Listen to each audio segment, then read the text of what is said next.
Bonjour à tous et à toutes et bienvenue sur Encore un pas, le podcast holistique qui cultive la sérénité alimentaire.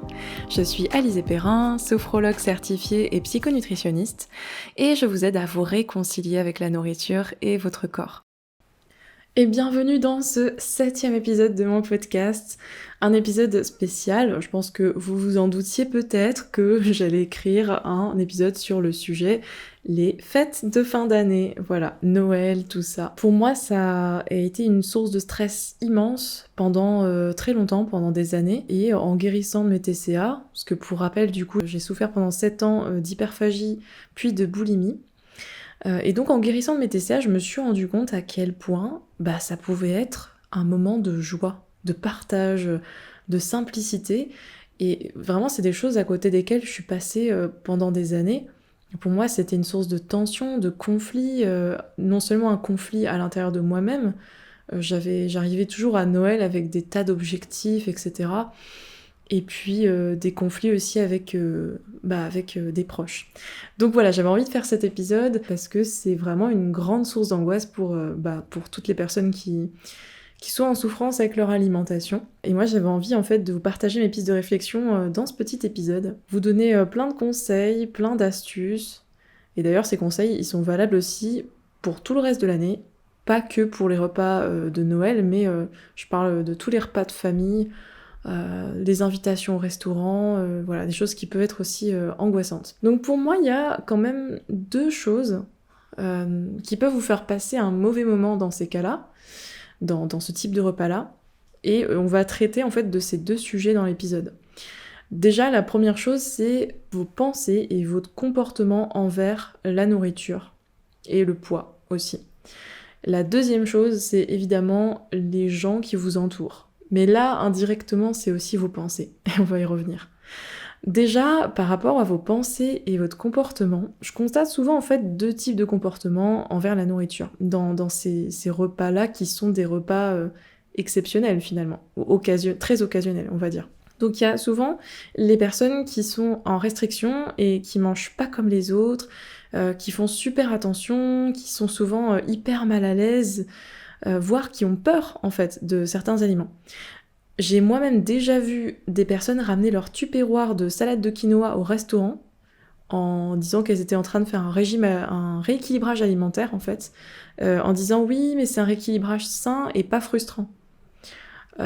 Mais du coup, moi je me demandais si le fait de manger une salade de quinoa pendant que les autres mangent un burger, est-ce que c'est vraiment sain et pas frustrant ? Mais on reviendra aussi là-dessus. Donc voilà, il y a ce type de personne-là qui va être en lutte permanente pour faire attention et qui a très très peur de certains aliments. Je vois aussi beaucoup de personnes qui se lâchent complètement, donc ça c'est un peu à l'opposé, mais souvent ces deux comportements se font suite en fait, mais pas tout le temps. Mais voilà, il y a les personnes qui se disent tant pis, je me fais exploser le bide ce soir. Voilà, clairement, ou ce midi d'ailleurs. Donc il y a des personnes qui vont jusqu'à se forcer et vraiment se forcer à tout finir alors qu'elles sont proches d'être malades, voire il y a des personnes qui s'en rendent malades au repas de Noël ou à la raclette ou au resto, etc. Et donc souvent, ce qu'on voit aussi, c'est que du coup les personnes qui sont en restriction, au bout d'un moment, elles arrivent à ce type de craquage, mais pas toujours. Et puis il y a la troisième catégorie, bon c'est vrai que voilà, il y a cette catégorie-là, évidemment il y a des personnes qui sont sereines, qui se posent pas de questions, mais dans cet épisode et dans ce podcast en général, je parle des personnes qui souffrent dans ces moments-là. Bien sûr, heureusement, il n'y a pas que des personnes en souffrance dans leur alimentation, et je suis très contente qu'il y ait des personnes totalement sereines sur le sujet. La vraie question, en fait, c'est pourquoi on en arrive à cette mentalité-là avec la nourriture ? Pourquoi on en arrive au point que ça devient une épreuve, finalement, plus qu'un moment de partage entre amis ou famille ? C'est extrêmement dommage. Et en fait, il y a plusieurs réponses à ça, mais je dirais qu'une des réponses les plus évidentes pour moi, c'est parce qu'on entretient vraiment au sein de notre société, notre culture, cette croyance comme quoi se faire plaisir en mangeant, c'est forcément faire des excès. Et même en dehors de l'alimentation, je trouve qu'on retrouve beaucoup ça. Se faire plaisir dans n'importe quel domaine, c'est forcément faire des abus, faire des excès. Et ça déjà c'est un vrai problème, alors que je veux dire la notion de plaisir ne devrait pas être associée forcément à l'excès. Et quand vous êtes au resto et que vous prenez par exemple le burger ou la pizza, on vous dit oh bah dis donc tu t'es fait plaisir, etc. Mais bizarrement quand vous prenez la salade de quinoa, on vous dit pas ça. Or vous pouvez avoir du plaisir dans ces deux cas. Mais le problème, c'est que on en arrive souvent à cette mentalité où il y a une catégorie de plats qui est plaisir et une catégorie qui est limite punitive en fait. Parce que c'est nous-mêmes qui catégorisons ces plats, déjà. Parce que voilà, il y a des aliments qui sont catégorisés comme healthy, d'autres comme gras. Je sais pas vraiment ce que ça veut dire, mais voilà. Tout ça, c'est dû aussi à...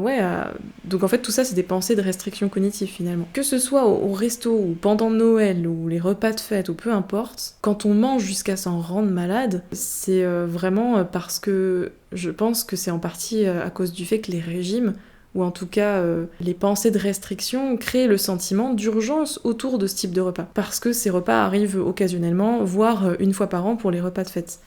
C'est ça en fait qu'il est important de souligner, c'est que plus vous allez catégoriser ces types de plats, ces types d'aliments comme inaccessibles, comme diaboliques, et plus en fait il va y avoir cette urgence autour de ces aliments, et donc cette mentalité de vas-y, c'est ce soir, c'est le soir, je vais me faire exploser le ventre. Autre point à souligner aussi, les repas des fêtes de fin d'année, ils arrivent à un moment crucial, ils arrivent juste avant les résolutions du nouvel an, juste avant janvier quoi. Et du coup vous vous dites foutu pour foutu, j'en profite à fond avant le régime, avant la détox de janvier quoi. Et c'est ça l'erreur, c'est de vous dire avec la nourriture, soit je me fais plaisir, soit je fais attention, et quand je me fais plaisir, faut que je fasse attention après. En fait, l'erreur, c'est de vous dire qu'il y a une opposition entre des aliments récompense, plaisir, et des aliments punition, sains. Et du coup, ça peut amener à énormément de frustration parce que vous mangez pas vraiment ce qui vous fait envie, mais vous mangez ce que vous pensez que vous devez manger. Je sais pas si c'est clair, mais vous mangez ce que dans votre tête vous devriez manger. Or, quand on déconstruit ça et que vraiment tous les aliments ils arrivent au même niveau, il se peut que parfois vous ayez envie d'une salade. Et il se peut que parfois vous ayez envie d'un burger, et puis voilà. Après, c'est vraiment une question de perception. Donc quelques conseils que je peux donner dans ce cas-là, c'est déjà, le premier conseil, je prends de mon expérience personnelle, ne pas arriver à ces repas-là avec des objectifs en tête. Moi, je me souviens que quand j'étais dans mes TCA, je me montais des plans dans ma tête avant chaque resto, avant chaque repas de fête, etc. Je me disais, bon maintenant, après ce repas, tu vas faire ça, gna gna gna, avant le repas, tu manges pas pendant 12 heures, ou je sais pas quoi. Enfin, j'avais tout un tas de trucs que je mettais en place. Et puis, j'avais des objectifs aussi, tu vas prendre que parmi les salades, tu regardes pas le reste du menu. Ça pouvait être des choses comme ça. Et en fait, je les tenais jamais. Et puis après, si j'arrivais à les tenir, je faisais une compulsion en rentrant chez moi. Je faisais une crise. Donc ça sert à rien. Ça sert à rien, ça va vous faire culpabiliser, vous allez pas passer un bon moment, vous allez constamment y penser et vous allez vous sentir super mal. Il faut vraiment, je pense, plutôt vous connecter à votre corps pendant le repas. Être dans ce moment-là et ne pas être dans vos pensées, dans vos projections, dans vos anticipations, etc. Mais ça, c'est des choses qui se travaillent et ça se fait avec le temps. C'est comme moi j'aime bien dire ça à mes clientes, c'est comme une gymnastique. C'est un truc, c'est pas un interrupteur, c'est plutôt comme quand on s'entraîne et qu'on se muscle, quoi. Sauf que là, vous musclez vos schémas de pensée, j'ai envie de dire. Vous vous entraînez à avoir des nouvelles pensées automatiques. Mais ça se fait au fil du temps. Donc, pour vous connecter à votre corps pendant le repas, n'hésitez pas à faire des pauses, à poser vos couverts, à utiliser la respiration profonde et consciente, à ressentir ce qui se passe dans votre palais, sur votre langue, ressentir aussi ce qui se passe dans l'estomac, dans les intestins, et utiliser tous vos sens. Et dites-vous bien que tous les aliments, ils sont valables. C'est ça en fait qu'il faut vraiment vous répéter et vous rentrer dans l'esprit. Et je l'ai déjà dit, je crois, lors du dernier épisode du précédent épisode du podcast, mais la nourriture, c'est juste de la nourriture. Les aliments, ils rentrent dans des catégories parce que c'est nous qui leur en donnons. Tout dépend de votre perception des choses. Vous n'allez pas passer un bon moment si vous percevez tel ou tel type d'aliment comme diabolique. Essayez de vous interroger sur comment changer votre perception des repas. Et c'est en vous reconnectant à vos sensations et puis en déconstruisant le discours de la culture des régimes, notamment que vous pouvez commencer à y arriver. Autre sujet qui revient du coup souvent parce que c'est assez problématique, c'est un souci récurrent, hein, mais ce sont les remarques des autres, ce sont les personnes qui vous entourent. On va un petit peu aborder ce sujet-là, qui, je pense, parce qu'il a un énorme impact, il y a en fait des incompréhensions qui ont tendance à se creuser et des deux côtés. Déjà, évidemment, du côté des proches, ils peuvent ne pas comprendre ce que c'est que les troubles alimentaires, ou en tout cas la souffrance que vous vivez avec la nourriture. Il y a souvent des incompréhensions. Et du coup, il y a plusieurs types de réactions, mais une des réactions qui est parmi les plus blessantes, on va dire, c'est des personnes qui vont minimiser ce qui vous arrive, qui vont dire « Oh là là, mais c'est rien, pourquoi t'en fais tout un drame ?» Moi, dans le cas de la boulimie, j'ai eu des personnes qui m'ont dit Oh mais c'est bon, ça arrive à tout le monde de trop manger.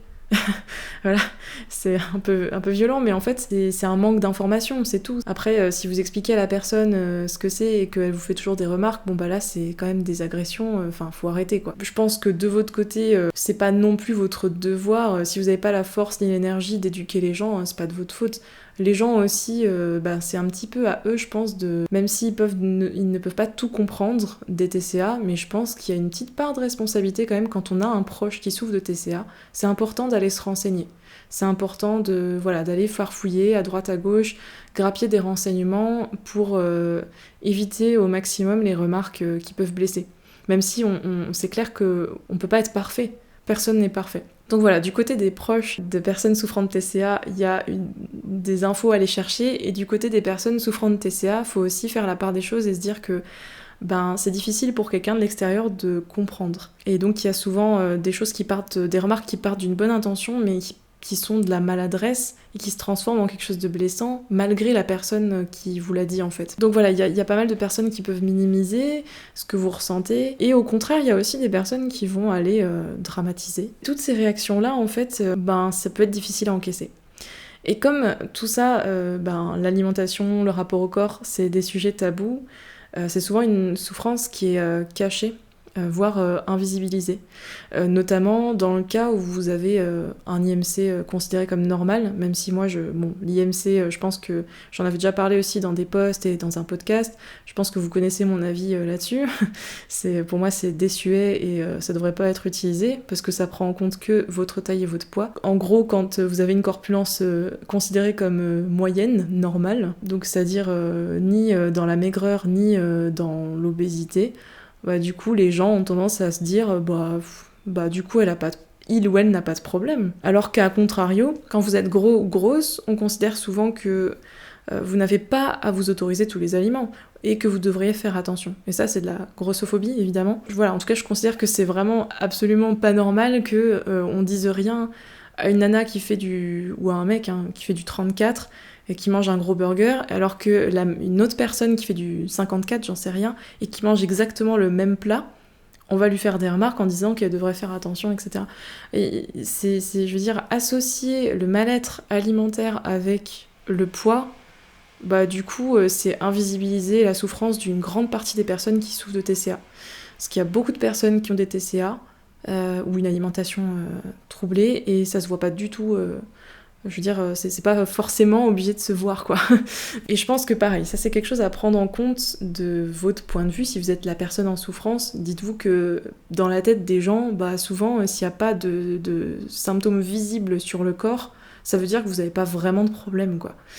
Alors qu'en fait, si. Il y a aussi un ras-le-bol, en fait, des jugements. Pour moi, les jugements, ils sont externes, ils viennent des autres personnes, mais ils peuvent être aussi internes. Et je pense qu'au bout d'un moment, il faut juste arrêter de commenter ce que les autres mangent, leur taille de vêtements, etc. Et ce genre de jugement, en fait, auquel on peut être confronté pendant les repas de famille, etc. On va revenir dessus, et je vous donnerai quelques conseils pour un petit peu... pas vous défendre, enfin si, vous défendre en quelque sorte, quoi, vous protéger, sensibiliser, éduquer, etc. Je parlais donc du coup des incompréhensions qu'il peut y avoir du côté des autres, des proches, de vos proches. Mais il y a aussi des incompréhensions de votre côté. Je pense notamment à quand on est dans cette démarche de commencer à guérir sa relation à l'alimentation et au corps. Quand on se lance dans ce genre de démarche, il y a un truc dans notre tête. En fait, on s'attend un peu à ce que le monde y change en même temps que nous. Je sais pas si vous voyez ce que je veux dire, mais on s'attend à ce que les autres se déconstruisent aussi, comme nous, qui fassent la démarche, qui prennent l'initiative, tout ça. Et en fait, non, pas forcément. Et du coup, on est déçu, et on est frustré, et on est en colère. Quand on entend après des remarques qu'avant notre démarche, on n'aurait pas vraiment pris en compte. Et puis pendant notre démarche, du coup, on devient beaucoup plus sensible aux remarques grossophobes ou liées à la culture des régimes. Et du coup, ouais, ça peut faire monter plein d'émotions qu'on n'avait pas avant par rapport à ces remarques, ou en tout cas qu'on minimisait beaucoup et qu'on enfouissait un peu, et qui ressortaient sous forme de comportements alimentaires négatifs. Et puis, du coup, le problème, c'est que les TCA, comme je disais, voilà, c'est un sujet tabou. C'est difficile de trouver le bon moment pour expliquer, éduquer, sensibiliser. Parce qu'on se dit, là, c'est la fête, je vais gâcher la fête, je vais mettre une mauvaise ambiance, je vais mettre un froid, etc. Alors qu'en fait, finalement, je pense qu'il n'y a pas de bon ou de mauvais moment pour en parler. Ça vient quand ça vient, sans en faire quelque chose de très solennel ou au contraire une grosse confrontation qui explose en un gros conflit, etc. Je pense que ça peut se glisser dans n'importe quelle conversation. Il y a forcément des petits moments où vous aurez peut-être envie de glisser 2-3 trucs.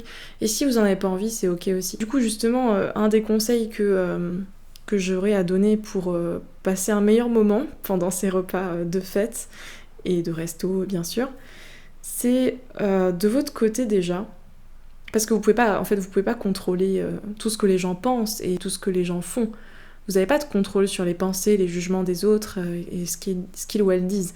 Par contre, vous pouvez prendre du recul de votre côté et vous dire que beaucoup de ces personnes baignent encore dans la culture des régimes et n'ont pas déconstruit de leur côté certaines croyances sur le poids ou l'alimentation. Si vous en sentez la force et l'envie, après vous pouvez aussi aller prendre les devants, sensibiliser sur ces sujets, prendre l'initiative d'expliquer des trucs, mais ça vraiment ne vous forcez pas non plus à le faire, c'est pas non plus un devoir ou quoi. C'est comme je disais, il y a des deux côtés, il y a des choses à faire. Et du côté des proches, c'est aussi aux proches, je pense, de se renseigner. Autre conseil que je peux donner, c'est d'utiliser une communication qu'on appelle la communication non violente. Ça va vous permettre d'exprimer vos émotions, de les mettre en avant en fait, plutôt que de partir dans un reproche, dans un conflit. C'est une communication qui est l'inverse de partir dans le reproche, et on met plutôt en avant le ressenti personnel. Donc en gros, ça fait que vous allez commencer votre phrase, quand vous avez quelqu'un qui vous a fait une remarque qui vous blesse, vous allez l'exprimer à cette personne en commençant votre phrase par « Quand tu dis ça, je me sens triste, en colère, coupable, etc. » Et en fait, du coup, le fait que vous mettiez en avant l'émotion ressentie, ça permet d'éviter le conflit, justement, parce que la personne, elle se sent pas agressée, entre guillemets, même si ce serait pas une agression non plus. Au lieu de centrer le truc sur ce qu'elle a fait ou ce qu'elle a dit, vous allez quand même d'abord dire que vous vous sentez comme ça, et après vous allez proposer en fait une solution. Vous allez proposer, vous allez déjà exprimer le besoin qu'elle arrête de faire ça, et puis proposer est-ce que tu peux éviter, est-ce qu'on peut se mettre d'accord sur on passe à un deal quoi, toi et moi, pour que la soirée ou le repas se passe mieux. Voilà, c'est un peu ça. Un autre conseil que je peux donner, c'est vraiment de vous respecter et de vous faire respecter. Et ça commence en se fixant une limite dès le départ, dans votre tête. Par exemple, ça peut être au bout de tel nombre de remarques, je vais me lever et me barrer. Non, enfin voilà, c'est un exemple, mais en gros, ça peut être un quota de remarques à ne pas dépasser, ça peut être n'importe quelle limite qui vous semble la bonne pour vous, en fait. Et vous posez ces limites clairement auprès des personnes concernées. Si vous voyez qu'il y a des remarques qui commencent à arriver, vous dites, écoute, là, moi, je suis pas venue pour passer un mauvais moment, enfin, ta remarque, etc., elle ne m'aide pas, elle me blesse, etc., est-ce qu'on peut éviter, si ce n'est pas le cas, moi, je me réserve la possibilité de ne pas assister à la suite du repas. Enfin, je veux dire, au bout d'un moment, vous n'allez pas vous forcer, si vous voulez. c'est une forme de respect. Je trouve. Sans être dans le drama ou quoi, hein. C'est juste qu'au bout d'un moment, c'est bon, vous êtes là pour passer un bon moment, et si c'est pas le cas, vous forcez pas à rester, c'est tout. Ça peut paraître choquant, hein, et puis vous pouvez vous dire, non mais attends, je peux pas faire ça moi, je peux pas faire ça au milieu de mon repas de Noël et tout. Mais en fait, je vous assure que quand vous avez exprimé clairement vos limites, et qu'elles ont été dépassées malgré tout, quand vous avez exprimé vos émotions, et que vous avez quand même été agressé sur certains sujets et tout ça, au bout d'un moment, gaspillez pas votre énergie et ne vous faites pas plus de mal que ça. Vous avez totalement le droit de vous éloigner de ce genre de situation, clairement. Protégez-vous, vraiment, protégez-vous. Et puis un dernier conseil, faites le ménage dans vos relations, j'entends. Voilà, si vraiment, après avoir posé vos limites plusieurs fois, communiquez vos ressentis, et puis les remarques continuent et ça revient chaque année, toujours par rapport Enfin, ça vient toujours des mêmes personnes, etc. Si vous pouvez... N'hésitez pas à couper les ponts, couper les liens. Soit vous évitez tout simplement les invitations avec ces personnes-là, et si vous le pouvez, vraiment juste couper les liens. Parfois, c'est la meilleure chose à faire. Je pense que la vie est trop courte pour s'encombrer de personnes qui nous font du mal à ce point, en fait. Si vous vous sentez tout le temps mal en la présence de la personne, que vous avez l'impression qu'elle vous déclenche des pensées négatives envers votre corps et envers la nourriture, alors c'est franchement pas bon signe. Et là, il faut qu'il y ait un dialogue qui se crée, et si ça ne marche pas, et que vraiment la situation n'avance pas et n'évolue pas, là, vous pouvez vraiment, vraiment, je vous le dis, envisager de couper les liens, ou en tout cas de mettre une distance pendant un certain temps, mais moi, c'est quelque chose que je trouve pas si choquant que ça, en fait, et qui peut vous être très bénéfique dans votre démarche personnelle, tout simplement. Voilà, donc je crois que j'ai j'ai vraiment déballé tout ce à quoi je pensais, voilà, toute mon expérience sur ces repas de fête. En tout cas, j'étais super contente de faire un épisode là-dessus parce que je pense que c'est un sujet douloureux pour plein de gens. En tout cas, voilà, j'espère que ça vous a parlé. Je vous souhaite de très très bonnes fêtes. Je vous souhaite vraiment de passer des beaux moments simples, remplis de paix, d'amour et de partage. Profitez-en.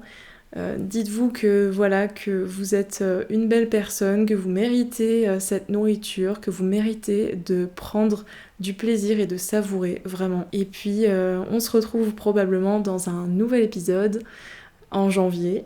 Et j'ai trop hâte d'être en janvier parce qu'il y a plein de nouveaux projets qui arrivent. Si ce podcast vous a plu, n'hésitez pas à venir le partager sur les réseaux sociaux, à venir me parler aussi par message. J'adore avoir vos retours, vos questions, vos suggestions pour des prochains sujets aussi. J'adore discuter avec vous, vous le savez. Vous pouvez me retrouver sur mon compte Encore un pas sur Instagram. Et puis, si ce podcast vous a vraiment trop plu, partagez-le autour de vous. N'hésitez pas aussi à lui mettre la note de 5 étoiles si vous êtes sur Apple Podcast. En attendant, je vous souhaite à tous et à toutes une très belle journée et je vous dis à bientôt.